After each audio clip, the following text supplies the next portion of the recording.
Hello, नमस्कार बच्चों। जैसा कि आपको पता है कि आरओ एआरओ की डेट शीट आ गई है और साथ ही में पीसीएस की भी डेट शीट आ गई है। लेकिन इस बार क्या किया गया है, आयोग ने काम किया है कि आपके पैटर्न को चेंज कर दिया है। पैटर्न को चेंज किया है कि उसने जो पेपर है वो 2 दिन में कराया है। कब कराया है?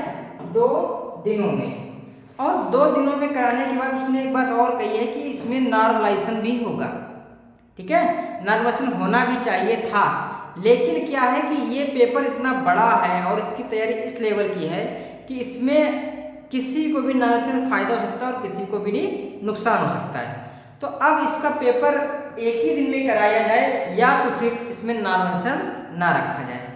ठीक है, तो ये 2 चीज़ों की मांग सभी स्टूडेंट कर रहे हैं और हम उन स्टूडेंट के साथ भी हैं कि आप किसी उसका नोटिस पहले आया, आपने एग्जाम नहीं करा पाया, आप फिर आपने एग्जाम कराया है तो आप उसमें क्या कर रहे हैं कि आप उसमें बता रहे हैं कि 2 दिन में होगा और नॉर्मलाइजेशन हो जाएगा। जो आपने नॉर्मलाइजेशन का तरीका बताया है वो इतना टफ है कि किसी को समझ नहीं आ रहा। ठीक है, या फिर जिसको समझ में आ रहा तो वो हमें कमेंट बॉक्स में बता दें हमें तो समझ में नहीं आया। ठीक है, या तो फिर उसका कोई एक पैटर्न बताएं आप कि हम ऐसे ऐसे करेंगे। अब उसका कोई पैटर्न नहीं आपने जो बताया है तो उसमें धांधली होने के चांस बहुत ज़्यादा है। ठीक है, वैसे भी उत्तर प्रदेश सरकार धांधली के मामले में पहले से वो है, क्योंकि पेपर आपका कब जनवरी में पीसीएस का वो आया था और लौट के जनवरी में आने वाली, नवंबर चल रहा है, लेकिन अभी तक एग्जाम नहीं हो पाया है। ठीक है, तो इन्होंने अपने उसमें नोटिस में क्या लिखा है आप उसको एक बार देखिए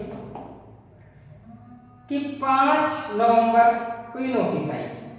शासनादेश ने क्या कहा है कि यदि 5 लाख अभ्यर्थी ही हों तब तो हम एक दिन में पेपर करा सकते हैं, लेकिन अभ्यर्थी तो आरओ में आपके 10 लाख हैं, तो इसके लिए इनको पेपर 2 दिन में कराना पड़ेगा। अब जब वो 2 दिन में कराएंगे तो उसमें क्या करेंगे, उसमें ये करेंगे नॉर्मलाइजेशन। ठीक है, और जब ये नॉर्मलाइजेशन करेंगे तो नॉर्मलाइजेशन क्या है कि बच्चों के साथ हो सकता है कि कोई वहाँ पे कोई धांधली ना हो, बच्चों के साथ सब कुछ अच्छा हो, आयोग बहुत अच्छा पेपर कराए और कराती भी है। ठीक है, लेकिन उसमें ये भी तो हो सकता है कि लोग इस बात को कैसे माने, जिसका मान लो कि किसी के दूसरे दिन पेपर थे और उसके 180 क्वेश्चन सही हो रहे हैं, किसी का पहले दिन पेपर था उसके 175 क्वेश्चन सही हो रहे हैं। नॉर्मलाइजेशन में ऐसा होगा कि इसके 190 नंबर बन रहे हैं, इसके 200 नंबर बन रहे हैं। अब इसका सिलेक्शन हो गया तो जो ये व्यक्ति है जो नंबर ज्यादा लाया था तो उसके साथ तो अन्याय हो गया। अन्याय नहीं हो गया, उसका मतलब ये कि उसको लगेगा कि हमारे साथ अन्याय हो गया। या तो आयोग इसको सरल तरीका बता दे नॉर्मलाइजेशन का कि हम कैसे कैसे नॉर्मलाइजेशन करेंगे, जो तरीका बताया उसको लोगों को समझाए कि इसमें ये है और ये फिर ये नॉर्मलाइजेशन करने की कोई जरूरत नहीं है, पेपर एक दिन में कराया जा सकता है। उत्तर प्रदेश बहुत बड़ा है। ठीक है, तो जो भी बच्चे इसमें कर रहे हैं तो उसमें सुप्रीम कोर्ट ने भी कल दिया है कि कोई भी नोटिस जारी होने के बाद कोई भी चीज़ में परिवर्तन नहीं किया जा सकता है। तो इससे कुछ थोड़ा बहुत बच्चों के हक में बात की गई है। ठीक है, तो अब इसके लिए बच्चे कुछ आंदोलन भी कर रहे हैं और कुछ इधर उधर कर रहे हैं। तो अब एक तो इन्होंने जनपद कम कर दिए, 3 जनपदों में पेपर होगा। ठीक है, और दूसरा क्या किया है कि 2 शिफ्ट में पेपर किया, 22 दिसंबर को और 23 को। ठीक है, तो 22 दिसंबर को प्रथम पाली गुरुवार 9 से 12 बजे होगी एवं दूसरी पाली 2:30 से 5:30। वही जो आपका पहला पेपर जीएस का होता है वो उन्होंने कहा कि 9 से 12 कराएंगे, हमेशा से ऐसा ही हो रहा है, और हिंदी का पेपर जो है 2:30 से 5:30 कराएंगे। तो ये पैटर्न था उनका कि पेपर 2 शिफ्टों में कराते थे, लेकिन पहली बार उन्होंने कहा कि हम पेपर 2 दिन कराएंगे और उसमें भी क्या लगा दिया, नॉर्मलाइजेशन। अब नॉर्मलाइजेशन करने का तरीका ऐसा दिया है कि जो किसी के समझ में नहीं आ रहा है।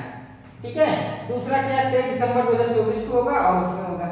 अब नॉर्मलाइजेशन भी आप करेंगे, आप क्वेश्चन भी सही नहीं देंगे, किस आधार पर नॉर्मलाइजेशन करेंगे। अभी पुलिस का पेपर हुआ, आप देखो आयोग ने खुद माना है कि 29 क्वेश्चन गलत है। एक पेपर आपको सेट करने में उसमें आपने 29 क्वेश्चन गलत कर दिए। ठीक है, तो अब क्या है, अब ऐसा आरओ में आप करेंगे फिर आप किसी को उसका लाभ मिलेगा, किसी को किसी के साथ में जाति हो जाएगी। ठीक है, तो आयोग के भी अपना एक कोई इसका सम्मानजनक तरीका निकालना चाहिए कि जिससे बच्चों को भी प्रॉब्लम ना हो और उनके साथ किसी प्रकार का धोखा ना हो। बच्चों के साथ लगना नहीं चाहिए कि उनके साथ धोखा हो रहा है। ठीक है, तो इस बात के लिए, लेकिन फिर भी क्या है कि अब आयोग ने बोला है 22 और 23 दिसंबर जो होगा वो तो होगा, लेकिन फिर भी क्या है कि जिन लोग भी इसमें हैं वो अपना तैयारी को प्रॉपर ढंग से करते रहें और अपनी इस बात को मान के चलें कि 22 को पेपर होगा। भले 22 को पेपर ना हो, आयोग उसको आगे बढ़ाए, पोस्टपोन करे, हम केस जीत जाएं, हमारे पक्ष में फैसला आए, वो सारी बातें ठीक है, उसका हमें फायदा भी मिलेगा, नुकसान भी होगा, लेकिन हम ये मान सकते हैं कि हमें 22 दिसंबर को पेपर देना है और उसके लिए हमें पढ़ना है। ठीक है, तो अपनी पढ़ाई को कंटिन्यू रखें। स्टार नवोदय क्लासेस आप सभी को एडवांस में हार्दिक शुभकामनाएं देता है। धन्यवाद।